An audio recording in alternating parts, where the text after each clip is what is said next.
A manhunt is underway tonight for a gunman who struck in broad daylight in the middle of a crowded street. A young man killed execution style. Here with the new images, ABC's John Triffin. This is the chilling image just moments before police say a suspected hitman pulled a gun from his pocket and put a bullet into the back of the head of 31-year-old Brandon Lincoln Woodard, a father and aspiring lawyer from Los Angeles. Police are now looking for this man who somehow managed to slip away with more than a dozen witnesses nearby in Manhattan's Columbus Circle. Here's how the calculated murder went down. Police say around 1:20 Monday afternoon, the suspect arrived at the scene waiting for his victim. 30 minutes later, he gets out of the tan getaway car, talks to his getaway driver, and scopes out the scene. Watch as multiple people walk by, getting a glimpse of the killer before he pulls his hood up, then begins pacing up and down the block, even passes by his target. Minutes later, as Woodard is walking down this busy street with surveillance cameras catching his every move, the suspect walks up from behind. Police say that's when the victim looks up from his phone, instinctively turns around, but decides to keep going. Seconds later, around 2 o'clock, that's when police say the suspect pulled out a silver semi-automatic pistol, firing the fatal shot. The hitman then calmly gets into the passenger side of the getaway car and takes off. Nobody saw him. There were 50 people at least on that corner. Nobody's seen the guy. ABC News has learned Woodard had more than a dozen arrests dating back to 2004. But police say they still don't know why someone wanted him dead. What's good, y'all? What's the Numbers TV? It's your boy Poe Rowe. Make sure you subscribe to the channel if you're not subscribed already. And like the video if you appreciate the content that Poe Rowe and What's the Numbers I provided. Today we back on the profile piece. This one is on Bay Lloyd. In this video we're going to talk about his early years coming up in Queens. Then we will speak about the crowd in which Bay Lloyd ran with and some of the legendary names he's been associated with in his life. After that, we will highlight his relationship with his son, Bay Swag, before breaking down the situation that has Bay Lloyd serving 85 years in New York State Prison. Bay Lloyd, real name Lloyd McKenzie, is from the St. Albans section of Queens. Growing up on the north side during the 80s and 90s will be interesting, as the area will be heavily influenced by the hip-hop culture that was growing at the time. Artists like Run DMC, Roxanne Shante, and LL Cool J all hail from Queens and were some of the biggest rappers in the game during their heyday. Another culture that was also big in Queens at that time was the drug culture, with kingpins like Fat Cat Nichols, the Furtado Brothers, and Kenneth Supreme McGriff all making millions of dollars annually. And Bay Lloyd would grow up right in the thick of things, with his love for the streets and music growing organically. He attended Campus Magna High School and started producing mixtapes for local rappers in the years following. By the year 2000, Bay Lloyd would become a father after his son Little Bay was born.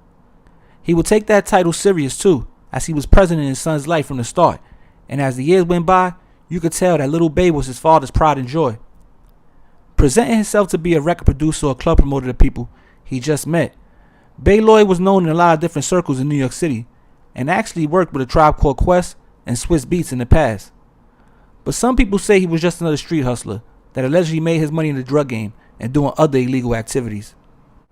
Bay Lloyd would be affiliated with Slow Bucks, which was a crew of younger guys also from Queens that had a hip-hop inspired clothing line.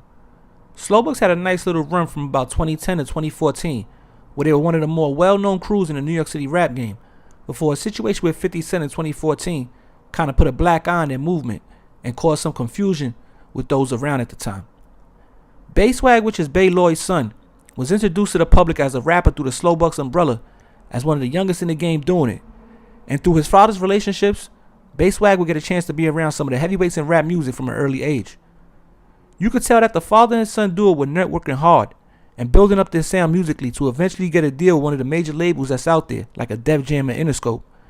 But right when things were heating up for the two, the arrest of Big Bay Lloyd in December of 2015 would leave his son out here alone to chase his dream. Now, to explain what Bay Lloyd got arrested for, we gotta go back 3 years prior to December of 2012, when Brandon Woodard was assassinated in broad daylight as he strolled down West 58th Street near 7th Avenue in Manhattan. According to police, Brandon was allegedly on his way to meet Bay Lloyd to collect $161,000 from him for 5 kilos of cocaine he gave Bay on consignment a month earlier. But rather than pay for the drugs, the police say Bay Lloyd set up the meeting instead to kill Brandon, and as Brandon walked down the street not knowing what was about to take place, a man who had got out of a Lincoln MKZ minutes earlier pumped a single bullet into the back of Brandon's head, killing him almost instantly. Brandon, who was a law student at the time of his death, was basically selling and fronting different dudes bricks of cocaine at a marked up price, making tens of thousands of dollars in profits. Bay Lloyd and his crew from Queens were one of the groups he was fronting with work, and allegedly, after a couple of flips, the crew from Queens decides to kill Brandon and keep the money, which is exactly what took place. Now, unfortunately for Bay Lloyd, the drug deal was brokered by his high school friend Karan Pender, who was one of the main actors in the movie The Cookout with Queen Latifah. And once police connected the dots and arrested Pender in May of 2013 for his involvement in the bi-coastal drug ring, Pender, rather than stand tall, decided to snitch and tell it all, starting with how it was Bay Lloyd who allegedly got Brandon killed so he wouldn't have to pay his drug debt. The police wouldn't rush to arrest Bay Lloyd, instead choosing to keep gathering evidence for the next year or so to straighten their case. And in December of 2015, once they felt they had enough, the police would go and arrest Bay Lloyd, charging him with second-degree murder, operating as a major trafficker, and conspiracy. Bay Lloyd would take the charges to trial, and in July 2017, he would be found guilty on all charges. Then in November of 2017, Bay Lloyd was sentenced to 85 years in New York State prison. The star witness in the case was none other than Karan Pender, who also helped convict 3 of Bay Lloyd's co-defendants, LaTroy Irvin Sr., Michael Wisdom, and Daryl Mason, who were hit with serious prison terms ranging from 12 to 40 years for their role in the drug ring. Bay Lloyd was the only one charged with the murder, as the actual triggerman has never been caught. But on somewhat of a positive note, Bay Swag, after years of grinding, would eventually go on to sign a recording contract with Interscope Records in December of 2018, taking a major step in changing his family lives for the better. But yo, it's What's the Numbers TV. It was a quick profile piece on Bay Lloyd. You know what I'm saying? Queens, New York, Queens get the money. You understand now? Like, I'm pretty sure his appeals and he's working to try to give his time back. I'm sure, you know, there's things in motion. He got the whole Free Bay Lloyd campaign on Instagram. He be having the tease, all type of stuff. His son out here, Bay Swag, rapping, doing his thing. You understand? One thing I'm going to say, though, is, you know, Bay Lloyd ain't no rat. He never told on who the actual trigger man was, allegedly, if he was there. If not, he ain't say nothing. He took his time, and he's trying to get out. You understand? Now, like I said, the dude from the Cookout, Karan Pender, you know, he was an actor. I think he might have been in Brown Sugar, too. He was a high school friend. They knew each other from back in the day. And, you know, when the dude, Woodard, Brandon, that got killed, who was the plug, I guess he reached out to, like, you know, he was messing with Karan. He like, do you know anybody on the East Coast or somewhere that wants some of this work? And I guess that's how the relationship between the two happened. And also, I think they tried to say Bay Lloyd was texting Karan Pender to meet up with Brandon. So he was like the go-between. Like, before Brandon gets shot, you see him looking in his phone, and they're saying, I guess he's texting back and forth with Karan, because he's the one relaying the message that Bay Lloyd supposed to be had said him. Now, this is all stuff that came out. Y'all could just Google these things and see, you know, the particular details. You know, so I read all the paperwork. I seen some of the stuff, like as far as like how they kind of some of the evidence they used against Bay Lloyd was the rental car. It got found in his, I don't know if it was his name or not, but it got found with some of his personal belongings. And then they got a video or pictures of them going through when they were driving back, allegedly driving back to Queens after the murder.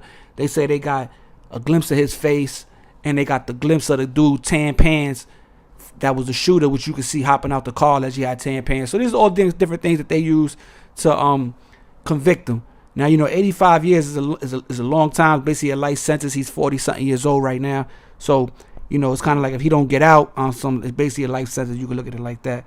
Now, I just want to say, this is the only spot you got the Bay Lloyd profile piece. You understand what I'm saying? I know you probably seen it on the gram. You probably know who his son is. Well, now here's the profile piece on Bay Lloyd. Make sure y'all go subscribe to the channel. Go follow Batty Bills. We back before you know it, man. We out here. Po Row. Peace.